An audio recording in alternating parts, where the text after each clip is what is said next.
Full interview with Zen Mariani, environmental physicist. What's your name, your job, and your major? Yes, Zen Mariani. I'm a research scientist at Environment Climate Change Canada, and it was in physics. Let's start with an easier question. What's your favorite thing about your job? I get it would be exposure to some of the newer technologies and some of the cutting edge technologies that are being developed and released. Have you always known that this was a career you wanted to do since you were young? If so, tell me why. If not, tell me what major or minor events influenced you to choose this path. Yeah, for me, actually, the answer is no. So I wasn't really that interested in it until I landed a summer internship. So it was a sort of a research internship in university, and it I didn't know anything about it, quite frankly. And then it exposed me to this field, and then ever since then, as soon as I started to see some of the data coming out of some of the satellites, it completely sort of opened my eyes and changed the gears that way. Do you consider your job repetitive? What usually happens in your typical workday? Uh, no, I'd say for the most part, it's not repetitive at all. It's you're always dealing with a new project or a new challenge. Obviously there's little things here and there that end up being repetitive, but for the most part, it's always something new every different day. So the typical work day, it really depends. I do a lot of work out in the field, so I travel a lot. I go to different sites, and otherwise I'm either in the office in meetings or I'm in my home and I'm analyzing data on my computer. So it really depends on the day, which if you like that variety, it works out pretty well. In what ways does your job benefit society? Would you say that you're helping others? Yeah, I mean, okay, so that's a big question. Um, in general, yeah, I mean, it's easy to say that. Everyone would say yes. I think that there's certain things that that you get certain opportunities to look at either really big scale problems and contribute on sort of a global scale as part of global projects, working with not just people in Toronto but people across the globe, which is really high impact and really interesting to do. But then at the same time, you also bring a certain wealth of expertise and in something that can be really technically challenging. So you're able to sort of solve these really complex, difficult problems that you're trained to do. That otherwise, a lot of the people perhaps don't have the training to do it. So that part can be really rewarding too. And then I guess I'm lucky because I get to travel a lot to different field sites. So I get to see firsthand, some of the communities, some of the people that are being impacted by the stuff that we do. So you sort of see the effects before and after directly, and you get to talk to these people as it's impacting them, which is pretty unique. What do you think is the biggest misconception people have about your career? Uh, huh.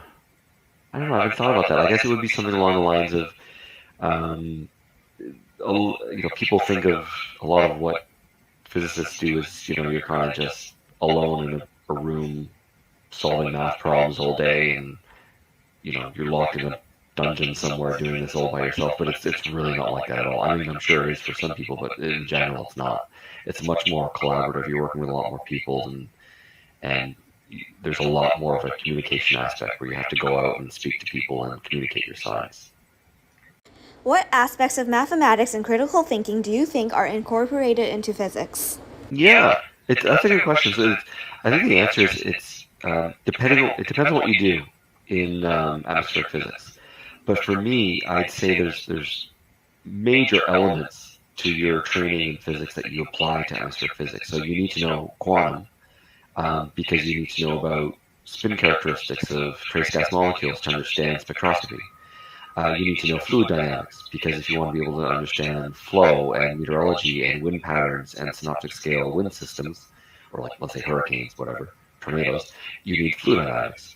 Yeah, you need to know classical mechanics. I mean, there are elements of physics that you apply or that I apply every day.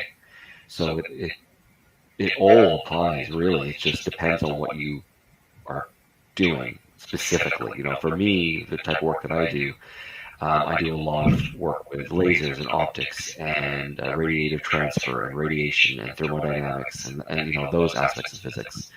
For other people it's different, right? But I would say, yeah, you use a surprising amount of the physics that you learn in undergrad.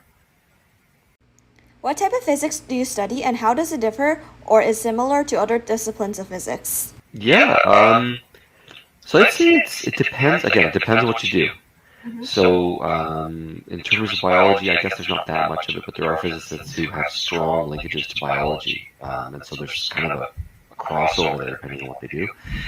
Chemistry is a good example because there's actually a strong linkage to chemistry, especially if you study spectroscopy, trace gas analysis. If you want to look at measuring trace gases from space, for instance, you need to have a very strong chemistry background because you need to understand, you know, chemical compounds and how their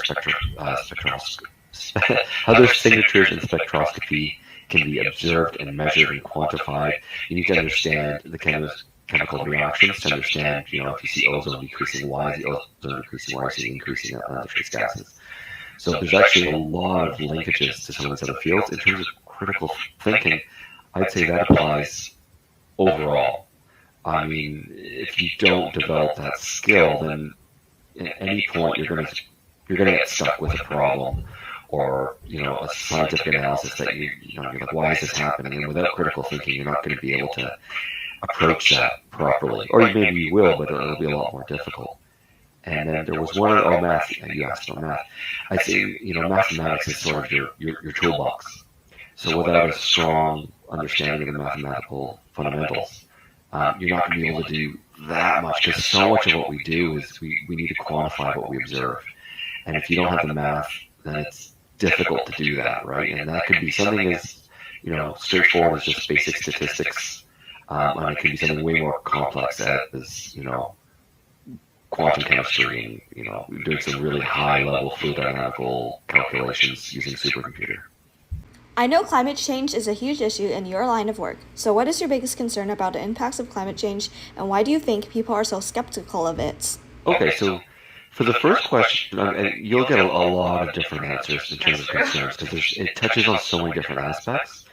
I'd say one of the biggest ones for me is we're seeing that the people who are impacted the most by the changing climate are the people that are already in vulnerable situations. So essentially, the communities in the Arctic, people of lower social economic status, they're the ones who are really being impacted disproportionately more than other people. So there's an equity problem there. And then we're seeing these problems happen today as opposed to, 50 years from now. So that's the thing that kind of concerns me is that this is already happening. It's impacting the people who are most, at risk for it. The second part of your question, in terms of skepticism, this has been going on for 10, 20, 30, 40, 50 years. I think the short answer is it's the exact same situation as smoking cigarettes doesn't cause lung cancer. And you have a powerful lobbying group that is creating doubt, and the media likes to portray everything as there's two arguments to the question. And the problem is the scientific fact shows that you've got something like a 99-1 or 98-2 split in terms of the science produced. But how do you communicate that in your typical media outlet? It's very poorly done. So the general public gets this very skewed perception. And then the last part of your question is in terms of people who are along with it, but they don't. Was it that they don't do much about it? Yeah. Yeah, I mean, this is a bit of a sort of a somewhat newer phenomenon where you're seeing. There's a phrase for it in psychology, but basically it's almost like apathy, right? People just see, okay, the problem's so big, what can I possibly do? That's a really tough one because there's, I'd say, everyone has a power and ability to do something. It could be as simple as voting or joining some, community groups. But a lot of it really is, I'd say, looking at some of the information that's not just sort of spun in your typical news cycle, because that can get depressing after a while, right? So you have to also look at some of the positive news, some of the positive things that you can do, some of the good things that are coming out of some of the climate change scenarios, and as opposed to just the doom and gloom scenario that's portrayed a lot in the media, which can get very depressing. In your career journey, what are some lessons you learned? If you could do it all over again, is there anything you would change? If so, what? Yeah, the number one lesson I learned is you need to keep the doors open. So you'll be thrown opportunities that maybe at first you're kind of like, I don't want to do this. But keep your doors open because you never realize, if you take those risks and you really take advantage of some of these opportunities that are thrown in your direction, you never know where it's going to lead, and it can really open up, down the road, 1 year, 2 year, 5 year, 10 year, 20 years. It can really open things up for you later that you just, you can't foresee where it's going to take you. So that's the number one thing is really keep your doors open. There's not really much I would change for me if I could go back. I guess the one thing for me in terms of a learning perspective is, I guess I just sort of, I guess I wish I spent more time learning computer science and coding more, because at the time it was, I didn't think it would be that important. And now, if you look at what I do, everything I do is coding on a computer. So I guess if I could go back to high school or undergrad and kind of learn that and develop those skills more, would have made things a lot easier, as I was starting my career. In general, what are your biggest concerns about the job market in the future? Yeah. I think in general, across the board, there's just going to be an issue of automation. And there's this growing interest of, let's just automate everything. We don't need people, develop some AI algorithm and let that take care of it. And there's a lot of risks to that, both in terms of the human cost of, employees, but also you're relying on this AI that, sometimes it's not doing what you think it's doing. So that's one aspect of it. The other aspect is there is really a lot of it just boils down to funding. You end up with it's tough for physicists and environmental scientists sometimes to find funding, so you might end up in a situation where you've got some excellent talent, here trained in, let's say, Toronto, U of T, or wherever, but then you can't hire them because there's no money, and then these people go somewhere else. So it's called brain drain, where they leave Toronto, they leave Canada, or they leave here to go work somewhere else.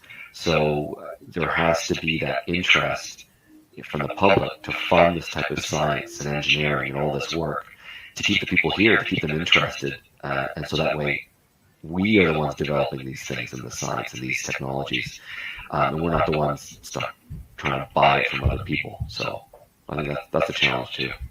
Finally, what tips would you give to young people who have trouble deciding what job or major they want to pursue in the future? Good question. In terms of the major that you want to pursue, I'd say don't worry about that. I had absolutely no idea what I wanted to do. I knew I wanted to do something in science and business, and I bounced around a lot, and it wasn't until graduate school, I was 22, 23, that you kind of get a better idea. So, if you're just entering, don't worry about that. Some of the most successful people I know started first year in one major and then they switched, and it was the best decision they made. So it's more about going in with open eyes and open ears, and kind of just figuring out what do you really want to do as opposed to what should you. I've been told to do this kind of thing. So don't worry about it if you don't know what major, because you're not going to know. I probably, you're not going to know until you're 30 or something like that. The other aspect was, I'm sorry, I forget the first part of your question. Just who have trouble finding a job or deciding what they want to pursue.